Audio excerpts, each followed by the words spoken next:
హైడ్రా ఆఫీసర్లు మళ్ళా ఆగకుండా ముంగడికి పోతూనే ఉన్నారు. మళ్ళా భాగ్యనగరంలో ఏడనన్న పేదల ఇల్లు గూలగొట్టే పని పెట్టుకున్రా, జేసీబీలు కూడా తీసుకుపోయినరా అంటే ఇప్పుడు వాళ్ళ కన్ను హైదరాబాదులున్న రాజేంద్ర నగర్ మీద పడ్డది. ఆడికి పోయి ఇల్లు గూలగొడతాం అంటుంటే అక్కడ ఉన్న వాళ్ళంతా ఇగో ఇట్లా వాళ్ళ నిరసన తెలిపిర్రు, అడ్డం తిరిగిర్రు. ఇన్ని దినాల కోలే ఈడ ఇండ్లు కట్టుకొని ఉంటున్నాం, ఏ సర్కారు కూడా ఇంత అన్యాయంగా మా ఇండ్ల మీదకి రాలే, మీరెందుకు వస్తుండ్రని ఇట్లా కింద కూర్చొని నిరసన తెలుపుతుండ్రు.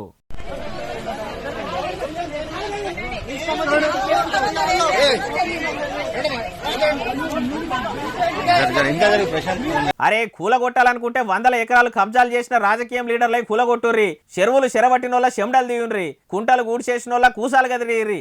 అంతేగాని పిచ్చుక మీద బ్రహ్మాస్త్రం అన్నట్టు మా పేదల మీద నా ప్రభుత్వం పవర్ చూపెట్టుకునేది. మార్పు మార్పు అంటే ఏమో అనుకున్నాం గానీ పేదలకే నిల్వ నీడ లేకుండా చేసేంత మార్పు వస్తుంది అనుకోలేదు. ఇదేనా సారు మీ ప్రజాపాలన అంటే? ఇదేనా సారు మీరు పాలకులం కాదు సేవకులం అని చెప్పుకునే మీ కాంగ్రెస్ లీడర్ల పనితనం అంటుండ్రు ఈ ముచ్చటిన్నోళ్ళు.